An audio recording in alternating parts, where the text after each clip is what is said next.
우리 신명기 19장 1절부터 우리 21절까지 말씀을 함께 읽었습니다. 그 무죄한 피가 흐르지 않도록 이런 제목으로 하나님 말씀 상고하겠습니다. 여러분 방금 우리 1절부터 22절까지 읽었습니다. 새벽에 성경을 갑자기 읽으면 무슨 생각인지 거의 안 날 수 있습니다. 어떠세요? 지금 읽은 내용 다 머리에 남아 계십니까? 혹시 말씀해 주실 수 있으십니까? 무슨 내용이었는지? 예, 도피성이었습니다. 제가 드리는 말씀은 설교를 듣는 것도 중요한데 성경을 우리가 같이 읽는 게 너무 중요합니다. 그래서 제 생각은 적어도 한 번 이상은 우리가 새벽에 오기 전에 읽어보고 오는 거 유익할 것 같아요. 그래서 한번 이렇게 말씀을 드립니다. 신명기 19장 1절부터 21절 도피성에 대한 예를 처음에 시작합니다.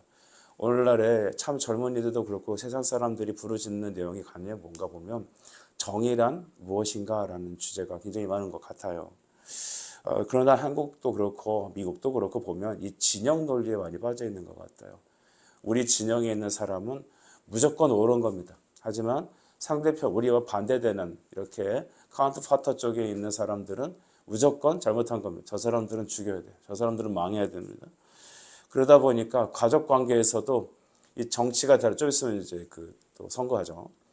그래서 이 교회 안에서도 그렇고 이게 가족도 그렇고 이 진영 논리가 다르다 보면 서로 화합하기가 어려운 게 현대 사회인 것 같습니다. 그리고 여러분 또 어떤 게 정의입니까? 돈이 있는 사람이 정의입니다. 그렇죠. 좋은 변호사를 선임할 수 있는 사람은 많은 곳에 승리할 확률이 높죠. 그래서 예전에 그런 말도 있잖아요. 돈이 있는 자는 무죄고 돈이 없는 자는 유죄다. 그것이 그때만 그런 게 아니라 계속해서 그것이 반복되는 것 같습니다. 하지만 하나님은 무엇을 말씀하고 계십니까? 하나님 그분이 바로 기준이시다라는 겁니다. 성도 여러분, 우리는 말씀이 기준 삼아야 될 줄 믿습니다.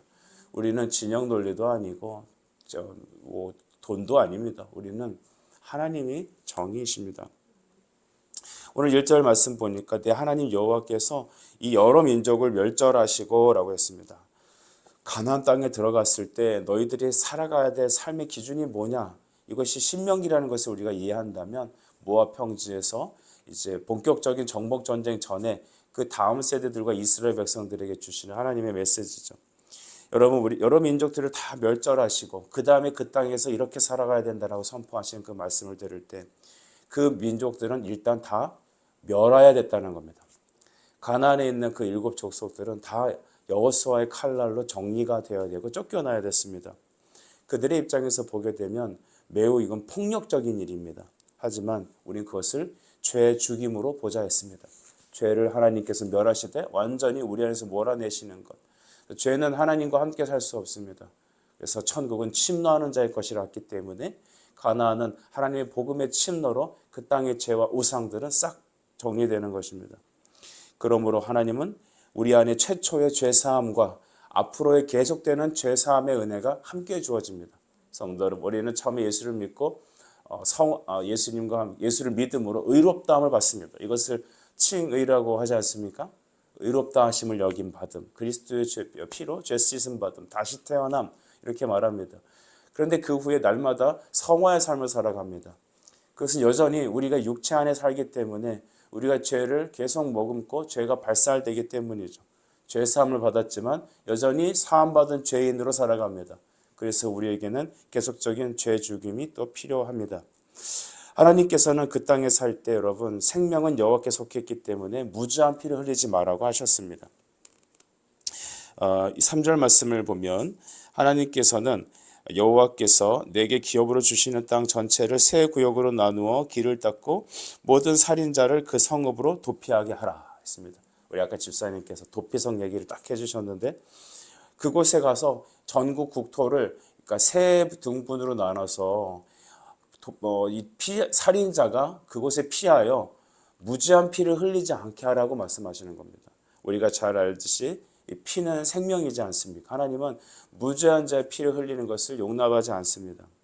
그런데 이 세 성읍이라는 것은 요단강을 기준으로 했을 때 이 서편의 위쪽 지방과 중간 지방과 그 다음에 남부 지방을 정확하게 세 분으로 나눴을 때 각각 하나씩의 도피성을 세우라는 겁니다. 그들의 이제 땅이 확장됐을 때도 요단의 동편도 마찬가지로 이렇게 총 3개를 두게 됐습니다. 총 6개가 이 도피성이 되죠. 도피성을 세웠을 때는 길을 곱게 넓게 터야 됐습니다. 이 걸리적거리 넘어지거나 길이 굽거나 해서 혹여나 이 도망자가 살인을 받으면 안 되는 거죠. 우리가 얼핏 보면 그러면 이 살인한 사람의 인권을 살려주자는 얘기인가? 아닙니다. 그 얘기하는 게 아닙니다. 이 도피성에 피하는 살인자는 이제 무죄한 피를 흘린 자, 그러니까 실수로 사람을 죽인 것이죠. 가령 예를 들면 나무하다 도끼가 빠졌는데 그 뒷사람을 쳐갖고 갑자기 사고로 죽었다든지 이런 이제 무죄하게 억울하게 실수로 이제 일이 벌어졌을 때 그는 빨리 이 도피성 가장 가까운 도피성으로 피해야 됐던 것입니다. 하나님께서는 하나님 땅에서 무죄한 피를 흘리는 것, 하나님의 정의와 기준, 말씀의 기준이 선포되는 것, 실현되는 것을 굉장히 중요하게 여기십니다. 그런데 사람의 이 분노는 어떻습니까? 가족들이 분노하여서 길거리에 몰래 이렇게 숨어 있다가 그 분노로 사람을 죽이는 것, 이것은 정의가 아니죠. 그것은 정의 실현이 아닙니다.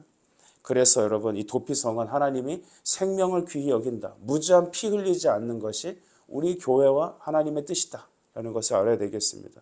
이것은 십계명에서 나와 있는 살인하지 말라는 계명의 확장입니다. 그러니까 이런 하나님의 율법의 말씀을 협의적으로 생각하면 안 되죠. 그러니까 예를 들어서 도적질하지 말라 했어요. 그러면 나는 도적질하지만 않으면 돼가 아닙니다. 이것을 확장적으로 해석해야 됩니다. 도적질하지 않는 데서 끝나지 않고 가난하고 궁핍한 자를 먹이는 데까지 나가야 합니다. 살인하지 말라니까 죽이지 않으면 되지라고 하는 게 아니라 그거의 확장인 미워하지 말고 또한 사랑하라로 원수를 사랑하라는 데까지 나가야 합니다. 예수님께서 그래서 뺨을 맞으면 어떻게 하셨어요? 다른 데 뺨을 또 들이대라고 하잖아요. 그것은 바로 여러분 복음은 이와 같이 확장적인 말씀 해석이 있다는 것입니다. 우리도 되게 보면 그렇잖아요. 나는 설교만 해야 돼. 설교만 하면 돼. 그렇다고 저는 설교만 하면 됩니까? 아니죠. 설교가 잘 전달될 수 있도록 기도하고 여러분을 신방하고 오늘도 신방 2집 있죠. 말씀으로 또 지도하고 여러분을 가르칠 의무가 있는 겁니다. 그래서 예수님은 우리에게 말씀을 들을 때 이것이 협의적으로 여기만 딱 하면 된다라는 것이 아니라 그것을 뛰어넘는 바로 말씀의 적용이 있어야겠습니다. 하나님은 우리가 사람을 살리고 생명을 귀히 여기고 그들을 살리는 것, 이것이 바로 도피성을 주신 목적이죠. 그래서 여러분, 그렇지만 이 고의로 사람을 죽였을 때 어떻게 될까요? 그는 반드시 죽게 됐습니다. 13절에 그 말씀이 나오는데요. 13절 제가 읽어보겠습니다. 내 눈을 그를 긍휼히 여기지 말고 무죄한 피를 흘린 죄를 이스라엘에서 제하라. 그리하면 내게 복이 있으리라. 아멘. 피 흘린 죄는 반드시 갚으라는 것입니다. 여러분 우리 죄가 예수의 보혈로 용서를 받을 때 그때야부터 기도가 형통하게 이루어집니다. 그때부터 하나님과 샬롬의 관계가 이루어집니다. 그래서 우리의 가장 중요한 것은 우리 안에 있는 그 죄가 그리스도의 보혈로 씻김 받는 이 회개 기도에 있습니다. 그러니까 고의로 사람을 살인한 고살자들은 여러분 반드시 죽여야 된다고 얘기합니다. 반드시 죽여라. 그래서 범죄자의 인권을 중요하게 여기고 피해자의 생명을 어떻게 보면 좀 경이 여김받는 오늘날의 우리의 헌법과 우리나라의 이 뭐랄까요 사법제도는 약간 좀 고면되어야 될 줄 믿습니다. 고의로 사람을 살인한 경우 그는 처우가 다른 것입니다. 그래서 피는 피로 갚게 되는 것이기 때문에 피 흘린 사람은 피를 흘리게 되어 있습니다. 우리 한국에 이제 사형제도가 있잖아요. 사형제도가 폐지되지는 않았는데 이것이 시행되지는 않는 것 같아요. 여러 가지 이유가 있죠. 인권이라는 이름 속에서 또 이 국제적으로 무역이라든지 이 외교를 할 때 이 사형제도가 존속하는 나라는 약간 많이 제약을 받는다고 하는 것 같습니다. 하지만 어떤 사람은 이 사형제도를 멸하자 이렇게 말을 하는데요. 없애자라 말하는데 그것은 성경적으로 예배됩니다. 그래서 제가 신학교 다닐 때 많이 대두됐던 논설 주제가 사형제 폐지에 대해 어떻게 생각하냐는 논쟁이 많았습니다.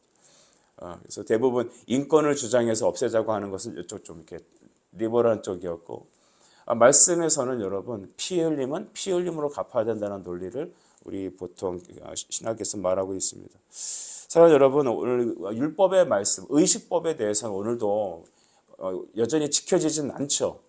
뭐 예를 들어서 제사 지낼 때 뭐 양을 태운다든지 그러지 않아요. 하지만 그 율법의 정신만큼은 오늘날 우리에게 말씀 속에 살아 있습니다. 그것을 확장적으로 해석해야 되는 것, 그것이 우리의 삶이죠. 21절에 그래서 이걸 동해보복법이라고 하는데 우리 21절 같이 읽어볼까요? 시작. 내 눈이 긍휼히 여기지 말라. 생명에는 생명으로, 눈에는 눈으로, 이에는 이로, 손에는 손으로, 발에는 발로니라. 아멘. 눈에는 눈, 이에는 이. 굉장히 막 무섭잖아요. 이게 하나님의 법은 막 무섭다. 근데 무서운 게 아니라 이것이 모든 인간이 하나님 안에서 평등한 평등의 권리입니다. 이것이 가장 사랑에 근거한 법이죠. 당시 여러분 이 고대 사회에서 이 법 체계가 제대로 됐겠습니까? 힘 있는 사람이 그냥 그거고 자기 분풀이 다 하고 눈을 상했는데 그 사람 생명을 빼앗고 이런 것이 비일비재하였죠. 그렇기 때문에 하나님의 이 동해보복법, 같은 것은 같은 것으로 갚는다. 그래서 누구든지 과도한 복수와 보복이 당하지 않도록, 또 감정에 치우친 사적 복수가 형행하지 않도록, 피가 난무한 사회가 되지 않도록, 이런 피해받지 않도록 하는 것이 바로 율법과 그리스도, 복음의 기초입니다. 이것을 단순히 윤리적으로 어떤 사회의 어떤 정의적으로 보면 안 될 것입니다. 우리 하나님의 율법을 따르는 게 아니라 우리 하나님의 말씀, 복음을 따르잖아요. 근데 복음은 율법과 그리스도의 성취를 말하는 겁니다. 그러니까 예수님의 십자가만 복음이야. 이것은 굉장히 협의적인 거죠. 진정한 복음은 하나님의 모든 성경, 모든 율법과 그것을 십자가로 성취하신 그리스도의 은혜를 같이 복음이라고 여겨져야 합니다. 여러분, 오늘날에도 보면 돈 있고 권력 있는 사람이 유리한 것이 현대 사회입니다. 교회에서도 그런 것 같아요. 하지만 하나님의 법은 그렇지 않습니다. 우리는 예수의 생명을 받고 구원받은 사람으로 하나님의 말씀의 지배를 받습니다. 평일 주일날에는 예배드리고 교회만 떠나게 되면 세상의 법에 따라서 우리의 논리에 따라 행한다면 여러분 우리는 혼란스러울 겁니다. 대표적으로 우리 많은 목사님들이 오늘날 고민하고 기도하는 내용 중에 하나가 있다면 그것은 교회에서 일어나는 크고 작은 분란에 대한 해결 방법입니다. 교회 안에 정관이라는 게 있고 교회법이 있습니다. 또 치리회도 있습니다. 우리는 노회라는 총회라는 그런 기관도 있죠. 총회도 노회도 법이 있습니다. 거기도 여러분 어떤 문제가 생기면 그것에 대해서 시시비비를 가려서 노회 안에서 총회 안에서 그것을 헌법 안에서 해결하게 되어 있습니다. 하지만 분쟁이 생겼을 때 오늘은 어떻게 하죠? 그것을 들고 아예 그냥 세상법으로 나가버립니다. 그래서 교회에서 그것이 치리되고 총회에서 결의되어도 법원에 가갖고 승소해갖고 와갖고 세상법에서 이렇게 했으니까 우리는 끝까지 대항하겠다. 이거는 말이 안 되는 겁니다. 이미 그리스도인이길 포기하며 이미 목회자이길 포기한 짓이죠. 오늘 우리는 하나님의 법을 따르는 하나님의 사람이 되어야 합니다. 여러분 동해보복법 이것은 복수를 면할 수 있도록 모든 사람이 하나님 말씀 앞에 평등하게 순종해야 됨을 보여주는 사례라 할 수 있습니다. 특별히 여러분 사람이 이렇게 재판할 때 위증죄가 우리가 가미될 수 있죠. 그렇기 때문에 16절에 보면 만일 위증하는 자가 있어 어떤 사람이 악을 행하였다고 말하면 17절 그 논쟁하는 쌍방이 같이 하나님 앞에 나가서 당시의 제사장과 재판장 앞에 재판해라 라는 것입니다. 만약에 거짓이 드러나게 되면 어떻게 될까요?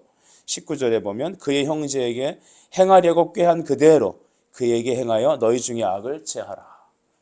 하나님은 죄를 제하라 했습니다. 죄를 제하라.